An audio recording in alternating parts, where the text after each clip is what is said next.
नमस्कार, मैं भव्या गुंजन स्वागत करती हूँ आप सभी का अपने चैनल फोक फन लवर में। तो आज मैं अपने चैनल आप सभी को अपने चैनल पे ये बताना चाहती हूँ कि इस बार सावन में कितने सोमवार आएंगे और कितने कब तक है ये चलेगा। सावन के सोमवार और हरियाली तीज की आप सभी को हार्दिक शुभकामनाएं। तो आप सभी को पता होगा कि इस बार वो अधिक मास पड़ रहा है सावन में, तो अधिक मास की वजह से 1.5 महीने तक सावन रहेगा। तो इस वजह से हर 8 सोमवार का जो है व्रत होगा।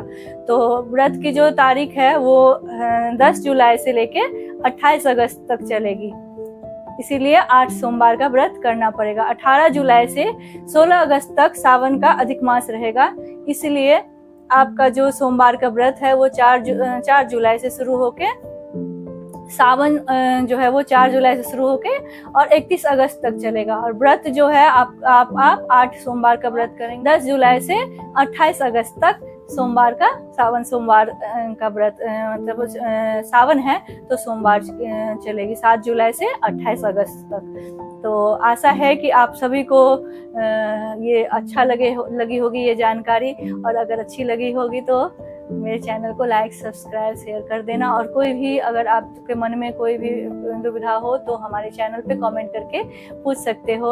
और आपको शिव जी का भजन या कोई भी भजन कोई भी गाना आपको सुनना हो तो मेरे चैनल पे सुन सकते हो। आप लोग सभी का प्यार और आशीर्वाद ऐसे ही बनाए रखना। आप सभी के प्यार और आशीर्वाद की मुझे ज़रूरत है। धन्यवाद।